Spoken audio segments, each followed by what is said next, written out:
Mi historia es una advertencia. Es el tipo de confesión que uno hace en la oscuridad, esperando que nadie te juzgue, pero sabiendo que mereces cada gramo de crítica. Trata sobre cómo una mujer puede tratar a su esposo como si fuera basura, serle infiel, divorciarse de él y solo 7 meses después, empezar a ahogarse en un océano de arrepentimiento. Si pudiera darle un consejo a alguien que está pensando en el divorcio, uno solo, sería este. Por favor, no se divorcien por pequeñeces. Vivimos en una cultura que nos dice que desechemos lo que no funciona, que busquemos la felicidad a toda costa. Pero a veces, lo que creemos que está roto, solo necesita un poco de atención. Ahora, seamos claros.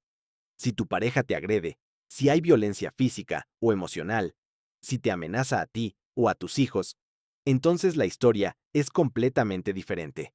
En ese caso, no camines, corre, vete lo antes posible y no mires atrás. Pero mi caso no tenía nada de eso. No había gritos ensordecedores ni puertas rotas. La destrucción fue silenciosa, lenta, y lo peor de todo, fui yo quien la orquestó. Estuvimos juntos 9 años, 9 años que, en su mayor parte, fueron genuinamente buenos. No éramos perfectos. ¿Quién lo es? Pero había risas, había complicidad, había sueños compartidos. Construimos un hogar. Tuvimos 3 hijos maravillosos, 3 pequeños universos que giraban a nuestro alrededor. Durante los primeros años, éramos un equipo. Pero entonces, después de unos 6 años juntos, algo cambió. O, para ser más precisa, yo cambié. Recibí un importante ascenso en el trabajo. De repente, mi nombre sonaba en las reuniones, mi sueldo aumentó considerablemente, y mi ego se infló como un globo. Empecé a sentir que el mundo se abría ante mí, y comencé a ver a mi esposo no como mi compañero, sino como un ancla. Sentía, en mi arrogancia, que me estaba frenando, impidiéndome alcanzar ese supuesto gran éxito, esa vida mejor que creía merecer. Nunca habíamos sido ricos, pero éramos felices con lo que teníamos. Sin embargo, después de mi ascenso, comencé a ganar bastante más que él. Mis jornadas laborales se alargaron hasta el infinito, mientras que la suya, irónicamente, se redujo por reajustes en su empresa. Esto significaba que él pasaba mucho más tiempo en casa. Y yo, en lugar de verlo como una bendición, como una oportunidad para que nuestros hijos tuvieran a su padre cerca, comencé a verlo como un fracaso. Su fracaso, un rencor profundo, amargo y oscuro, comenzó a crecer dentro de mí. Le guardaba rencor por estar en casa, por poder bañar a los niños, por leerles un cuento mientras yo estaba atrapada en una oficina, mirando hojas de cálculo. La mayoría de las noches, cuando por fin lograba llegar a casa, el silencio me recibía. Los niños ya estaban en sus camas, a punto de dormir, o muchas veces, ya profundamente dormidos. Me perdía sus días, sus risas, sus pequeños dramas. Y en lugar de culpar a mi ambición, lo culpaba a él. A los pocos meses de mi nuevo puesto, se hizo evidente que la casa no funcionaba igual sin mí. O al menos, esa era la narrativa que yo quería creer. Llegaba y encontraba los platos del desayuno en el fregadero, o la ropa sin doblar, o me enteraba de que los niños habían cenado algo rápido. Cualquier pequeña cosa se convertía en munición. Y me enojaba. Mi ira era fría y cortante, y no lograba nada, excepto hacerlo sentir miserable. Él siempre respondía lo mismo, con una tristeza en la voz que hoy me persigue. Lo siento, me esforzaré más. Y esa sumisión, en lugar de calmarme, solo me enfurecía más. ¿Por qué no se defendía? ¿Por qué no me gritaba de vuelta? En los siguientes 2 años, la situación se deterioró hasta volverse irreconocible. Mis días en la oficina no se acortaron. Él, por su parte, saltaba entre trabajos a tiempo completo y parcial, tratando de encontrar un equilibrio que nunca llegaba. La verdad es que mi horario caótico le impedía comprometerse con un trabajo estable, pero al mismo tiempo, yo le exigía que ganara más dinero. Era una trampa perfecta, una contradicción viviente. Cuando él, con una lógica aplastante, me decía, puedo tomar más horas, pero entonces necesitaríamos a alguien para los niños. Yo le lanzaba una mirada gélida y respondía, ese es tu problema, resuélvelo. Sabía que esas palabras eran como dagas. Sabía el daño que le hacían a su orgullo, a su sentido del deber como hombre y como padre. Y precisamente por eso, empecé a decirlas más a menudo.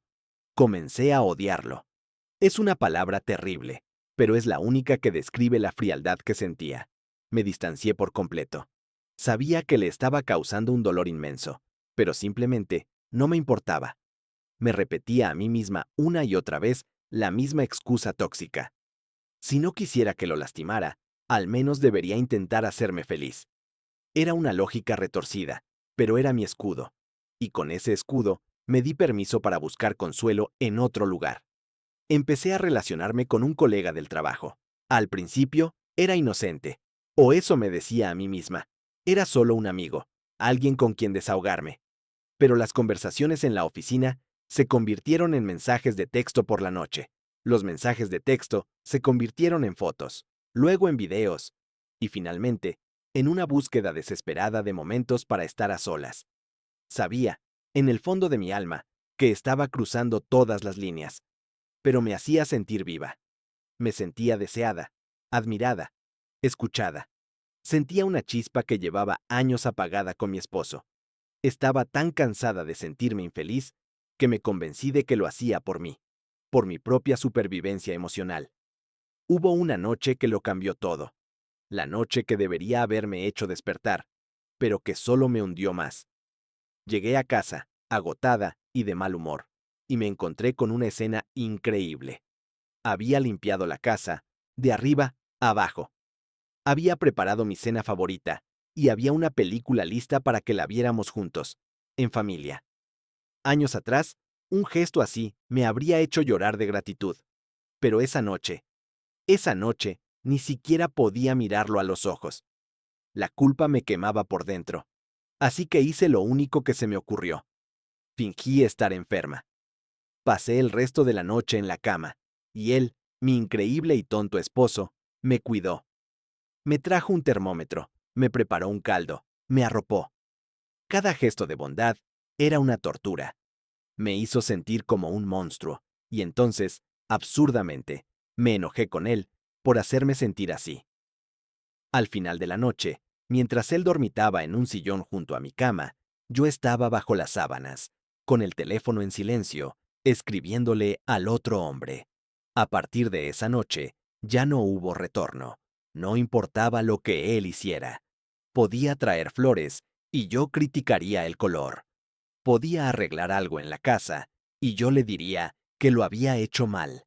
Estaba equivocado simplemente por existir, por respirar el mismo aire que yo. Él se angustiaba, podía ver la confusión y el dolor en sus ojos. Yo, por mi parte, solo esperaba a que explotara, a que me diera una excusa real para irme. Pero nunca lo hizo. Después de cada discusión, era él quien se disculpaba. Incluso cuando era imposible encontrar algo por lo que disculparse, él lo encontraba. Yo, en cambio, jamás pedí perdón. Al contrario, encontraba la manera de retorcer sus disculpas para hacerlo sentir aún peor. Estaba ciega, completamente convencida de mi propia rectitud. El día que se enteró de mi infidelidad, ni siquiera me inmuté, o al menos, eso fue lo que proyecté. Fingí una indiferencia glacial, como si su dolor no me afectara, pero por dentro, verlo luchar para no romperse en mil pedazos me estaba destrozando. Vi su mundo desmoronarse frente a mí, y en ese momento, en su punto más bajo y vulnerable, decidí asestar el golpe final. Le dije que quería el divorcio. Les juro que casi pude oír el sonido de su corazón rompiéndose.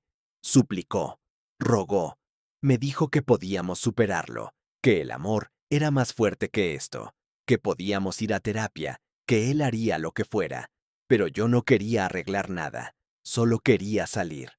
Para demostrarle un supuesto compromiso, terminé la aventura con mi colega, pero solo porque sabía que podía recuperarlo cuando quisiera. Era mi plan B.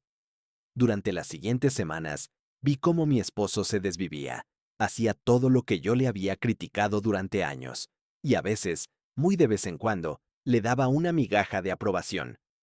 Pero la mayor parte del tiempo, Seguí siendo una mujer horrible, una arpía que se aferraba a cualquier defecto, por mínimo que fuera.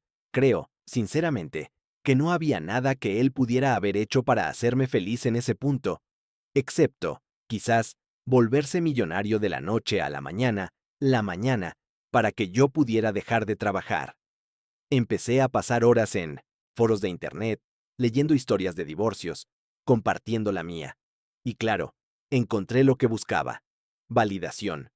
Cientos de extraños me decían que yo tenía razón, que él era un lastre, que merecía ser feliz. Internet se convirtió en mi cámara de eco, y su voz en mi verdad. Armada con esa falsa seguridad, le dije las cosas más crueles que una persona puede decirle a otra, y empecé a ignorarlo por completo, viviendo en la misma casa como dos fantasmas. Estaba tan segura de mi decisión que llamé a un abogado. Un par de semanas después, presenté la demanda de divorcio. El proceso fue rápido. Él no peleó, no pidió casi nada. Su única petición, repetida hasta el final, fue que lo reconsiderara, que nos diéramos una oportunidad. No me importó. El día que firmamos los papeles, él estaba visiblemente destrozado. Yo, en cambio, sentí una oleada de alivio. Era libre. Podía hacer lo que quisiera, cuando quisiera, sin dar explicaciones. Era la sensación más increíble del mundo. O eso creí. Esa libertad era una ilusión, y no tardó en desvanecerse. El primer mes después de su mudanza fue un caos. Olvidé sacar la basura varias veces. La pila de platos en el fregadero se convirtió en una montaña permanente. Y la ropa sucia. Empecé a hacer la prueba del olfato para decidir si algo estaba lo suficientemente limpio para usarlo un día más. Era patético, pero el desastre doméstico no fue lo peor. Lo peor fueron mis hijos. Nunca los había visto tan tristes, tan apagados. Mi hija mayor, que había visto algunos de mis mensajes con el otro hombre, sabía la verdad. Sabía que su padre había luchado por nosotros. Dejó de hablarme. Sus únicas palabras eran para pedirme permiso para ir a casa de su papá. Los otros dos pequeños le siguieron. Todos querían estar con él. Intenté comprar su afecto con juguetes y caprichos, pero la alegría les duraba apenas unos minutos antes de que la tristeza volviera a sus ojos.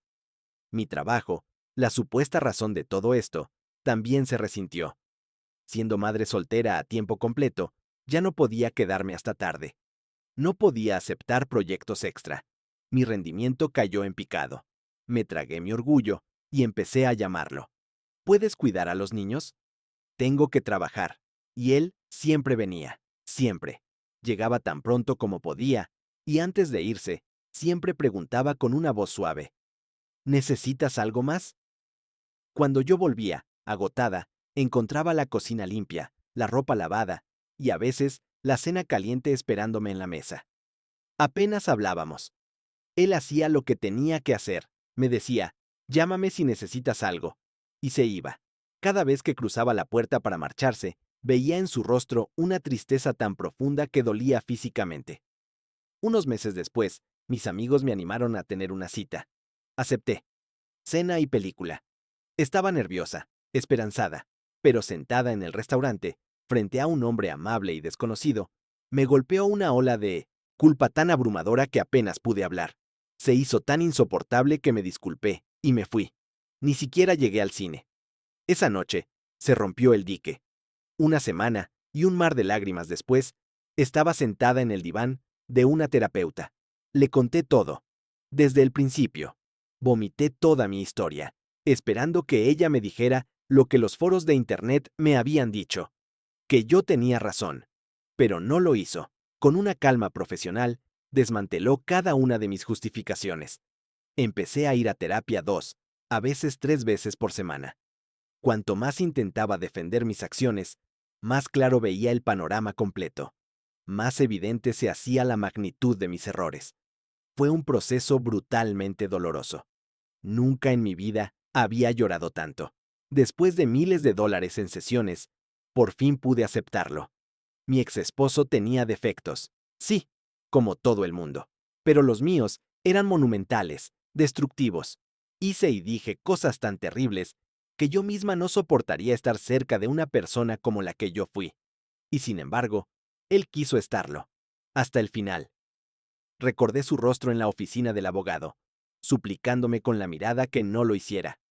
Y recordé mi sonrisa de suficiencia al salir de allí.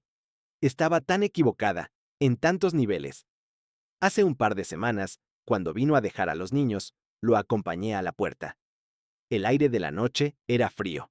Con el corazón en la garganta, le pregunté, ¿no quieres volver? Se giró y me miró.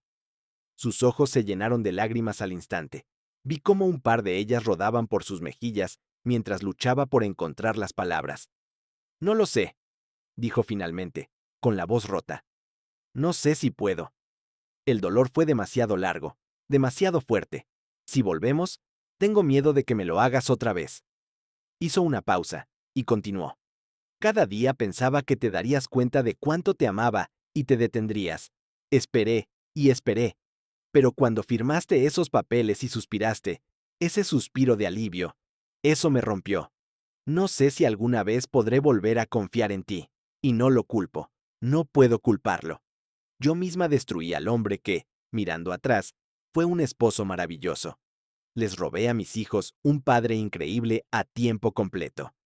Y ahora, yo, que buscaba la felicidad y la libertad, paso mis días sola, en una casa silenciosa o en la consulta de una terapeuta, tratando de reconstruir los pedazos de la vida que yo misma hice estallar. Por favor, si me están escuchando, no cometan mi error. Antes de buscar excusas en Internet, antes de culpar a su pareja de todo, mírense al espejo. Mírense honestamente. El divorcio no es una fiesta. La vida después no es una película romántica.